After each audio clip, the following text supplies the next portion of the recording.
Hello, good morning. This is Sharon from Everything Beautiful. Today we're going to be talking about how to make your bedroom beautiful or more beautiful.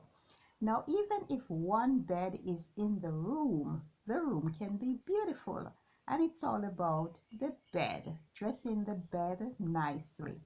You can also have just one set of bedding and your bed is beautiful. It all depends on how you maintain it. I have one set using in my guest room here from 2019, and it looks fresh and nice at all times, and that's how I want to have it. And the reason for that is we're pretty familiar with the flat sheet, but today I want to show you, if you don't want to make a flat sheet, you can simply make another sheet. Okay, and I'll be showing. So this is one, and I'll show you another one. So here is the other one. You can also have two flowers. Okay, so back in the day we did a lot of this. Okay, so I'll show you how to do this and the other one. So here it is, and as I said before, most of us just use the flat sheet. We don't have to do that. Sometimes we cannot find the fabric that is wide enough for the flat sheet, and we are confused as what to do. And I'll do another video how you can achieve a flat sheet even if you can't find the material that is as wide as your bed. But I'll show you today. So I have a little diagram here, a little bed. It's just a piece of sponge that I cut, and I said I'll use it for my bed. So here is the side of the bed. Here, so this would be one side, then you have the other side, you have the head, and you have the foot, and that is down here. So this is cut in three pieces. So this one is cut in three pieces.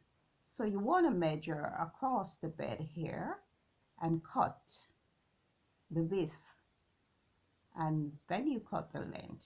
Now sometimes it will fall, but the fabric that you have will fall on the edge right here, but sometimes it will be also here. So when it is here, you're going to have to cut the side piece a little longer, and it doesn't matter. So if you have fabric that is as wide as here, so you would use one breadth. You get the length and you use that breadth. So say for instance this is maybe 40 inches wide and the bed is 60. You use the 40 and cut the top. So even if it's here to here, that is okay. Then the other piece that is left, the other piece, you're going to split that in two and use one piece over this side and one piece over this side, and that is how you make this type of sheeting for your bed. So a lot of times, for me personally, I just like to use like 10 inches from the bed head here to hang over, just 10 inches. And you can decide how long you want this side to be. Some people like it maybe 3 or 4 inches from the floor. Some people bed, it's very high. Back in the day, they said the drop, it's called the drop, and they said that it should be between 18 to 20 inches. But of course, some of us now, we like higher beds, and so we have to break and remove from the norm, the standard, and make our bed to suit our taste, okay?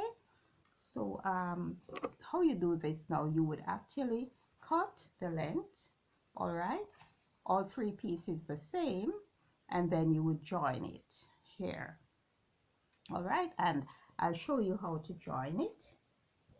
So you want to use the front seam to join it. So to make the front seam, you would have the fabric on the right side, all right, and you would stitch along right there. If it's too wide when you stitch it, you trim it, and then you turn it to the left side and stitch it again, and that will give you a very nicely finished seam.